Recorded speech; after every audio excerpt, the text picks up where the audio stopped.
Tonight, 1 week into the campaign, and Labor promises to make swimming lessons part of the curriculum as the coalition becomes embroiled in a war of words with doctors.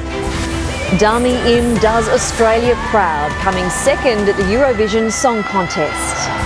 And the world's biggest aircraft touches down in Perth. This is 7 News with Angie Azimus. Good evening. Australian doctors are launching a national push against the Turnbull government's Medicare rebate freeze just 1 week into the official election campaign. It comes as Bill Shorten promises to make sure all Australian children learn how to swim as part of the curriculum. Reporter Maria Jovanovic is travelling with the Labor leader. Natasha Squarey reporting. A paraglider pilot has died in an accident on Queensland's Sunshine Coast. Emergency crews were called to Mount Archer near Kilcoy this morning to help the man in his mid-30s. He had crash landed after having problems with his equipment, but his injuries were too severe and he was pronounced dead at the scene. Australia's Dami Im has finished second at the Eurovision Song Contest after one of the most tense finals in the event's history. Ukraine's Jamala won the title with a song about Russia's treatment of Crimea. Europe correspondent Hugh Whitfield has more from Stockholm. Thanks, Rob. Still to come in 7 News, new guidelines on when parents should introduce solid foods to their babies. And an old sports stadium comes crashing to the ground in the United States. That's next. Want to find the best petrol price every time? We'll show you how.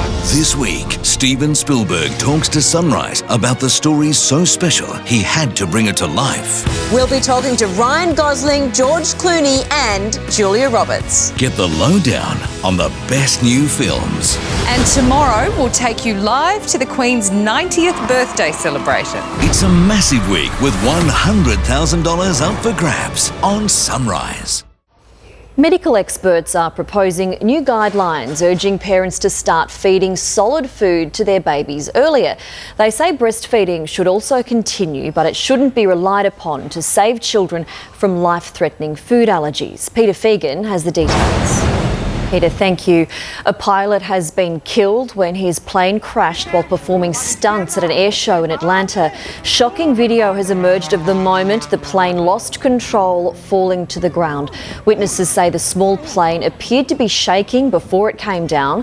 Authorities are investigating the cause of the crash but say strong winds may have contributed to the accident.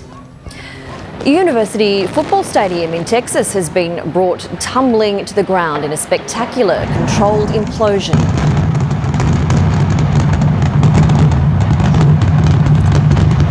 Hundreds of spectators watched as experts ignited explosives at the base of the old Floyd Casey Stadium. It then came crashing down, reduced to rubble in a matter of seconds. Baylor University's football team played there for 64 years until a new stadium was completed in 2013. Well, sport is next with Mel McLaughlin. Mel, the Broncos are back on top in the NRL. They certainly are, Angie. Good afternoon to you. They were just too good for Manly, and a Sea Eagles star is in big strife. That's next. Plus, it's Valentine's Day in Newcastle as the Sharks go on a feeding frenzy. And Jason Day charging towards another $2 million victory. Good afternoon. Cronulla are becoming serious NRL contenders, but the decline of the Newcastle Knights continues. It's a very busy day, Angie, in sports. So much going on. Absolutely. Thank you very much, Mel. Well, still to come in 7 News, Steven Spielberg arrives in Cannes ahead of the premiere of his next big movie, The BFG. And we'll have your back to work weather details. Checking tomorrow's national forecasts now on the satellite. A high pressure ridge is keeping skies clear over New South Wales, while fronts are steering gusty winds and showers over Tasmania and Western Australia. To the capitals for the start to the working week. Perth expecting a partly cloudy day and 23. Morning fog in Canberra, 19 degrees. Sydney mostly sunny and 23. The top. The sunshine continues in Brisbane with a very warm top of 28 degrees. Well, director Steven Spielberg has arrived in Cannes ahead of the premiere of his latest latest movie, an adaptation of Roald Dahl's much-loved book, The BFG. There was a huge interest in Spielberg's arrival in the French Riviera. The BFG tells the story of an orphaned child and a mysterious giant who journey to a mystical land. Of course, as all fans of Roald Dahl will tell you, the BFG stands for the Big Friendly Giant. And that is 7 News for now. Our next bulletin is 7 News at 6. I'm Angie Asimus. Thanks for your company.